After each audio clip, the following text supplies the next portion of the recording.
Hello दोस्तों, आज की इस वीडियो में हम लोग जानने वाले हैं वो कहानी जो कभी हम लोग बचपन में सुनकर आज बड़े हुए हैं, और वही कहानी कछुआ और खरगोश की है। इस कहानी के पीछे जो भी जानकारियाँ थी शायद उस टाइम हम बचपन में तो जानते नहीं थे, लेकिन हमारे मन में बस एक ही था कि एक व्यक्ति इस कहानी में जीत गया और एक व्यक्ति इस कहानी में हार गया। जबकि ठीक ये जो कहानी थी इसमें दोनों का गुण अलग अलग था, लेकिन जिसका असली में गुण जीतने का था वो तो हार गया, लेकिन जिसका गुण हारने वाला था वो जीत गया। तो इस कहानी में मुख्य रूप से हुआ क्या या क्यों हमें ये कहानी बताई गई, हम जब बचपन में थे तो इस कहानी पर हमारे लिए क्यों जोर दिया गया, तो इसके पीछे सारा का सारा जो हमारा कारण है वो हमारे मस्तिष्क में बनी पैटर्न की है। और आइए इसी पैटर्न को जानते हैं कि क्या हमारे मस्तिष्क में पैटर्न बन जाते हैं। मान लीजिए हमारे क्लास में 2 विद्यार्थी हों, जिसमें से एक विद्यार्थी पढ़ने में थोड़ा औसत है और एक विद्यार्थी पढ़ने में ठीक ठाक तेज तर्रार है। लेकिन जो औसत विद्यार्थी है उसके मन में ये विचार है कि भाई हम थोड़ा कमज़ोर हैं, हमें मेहनत करना होगा, मेहनत करके हमें अच्छा बनना होगा। ये उसके माइंड में एक विचार आया। और जो थोड़ा तेज तर्रार है वो अपने आप में किसी कारणवश अहंकार के आवेश में चला गया और उसके मन में आ गया कि हम तो बहुत तेज हैं, हम नहीं भी उतना पढ़ेंगे तो भी अच्छा कर जाएंगे।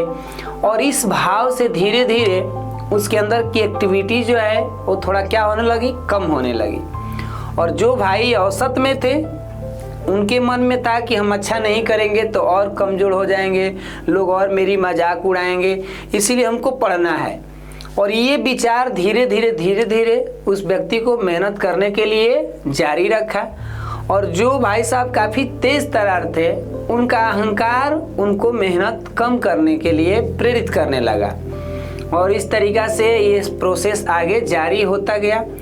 और धीरे धीरे एक वक्त ऐसा आया कि जहाँ जो औसत विद्यार्थी के रूप में था उसके जो मस्तिष्क का पैटर्न था अब वो कुछ आदत के हिसाब से तय हो गया कि हमको मेहनत करनी है, हम आगे पढ़ेंगे।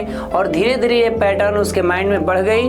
और जब हमारे दिमाग में कोई बातें बैठ जाती है तो हमारा शरीर की एक्टिविटी, हमारी सोचने की क्षमता ठीक वैसा ही होने लगता है। और जो भाई साहब के अंदर अहंकार था वो महान जी, उनके माइंड में तो ये था कि हम तो बहुत कुछ कर लेंगे ऐसे वैसे, और उनके माइंड का एक्टिविटी क्या होने लगेगा, कम होने लगा। और इस तरीक़ा से जब उनका फाइनल एग्ज़ाम हुआ तो परिणाम ठीक विपरीत आ गया। विपरीत मतलब जो तेज तर्रार थे उनका रिजल्ट लो लेवल में चला गया, जो औसत थे उनका रिजल्ट उनसे आगे निकल गया। तो इसके पीछे क्या हमें सीख मिला कि हमारे जो मस्तिष्क है इसको हम जैसा भी खबर देंगे उसी हिसाब से हमारे शरीर को चलाने लगता है। और अगर हम इसको खबर दें कि हम अच्छा हैं, हमको अपने आगे वाले फील्ड में बढ़िया करना है, मेहनत करनी है, तो हमारे शरीर में वैसा ही व्यवहार होता जाएगा।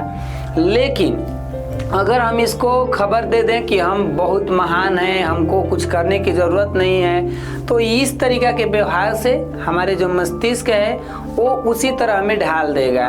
तो मेन बात ये थी, लेकिन हम लोग उस टाइम नहीं समझते थे कि सारा खेल हमारे दिमाग का है। बस हमें एग्जाम्पल दे दी जाती थी कि 2 हीरो थे भैया अपने कहानी में, एक कछुआ और एक खरगोश।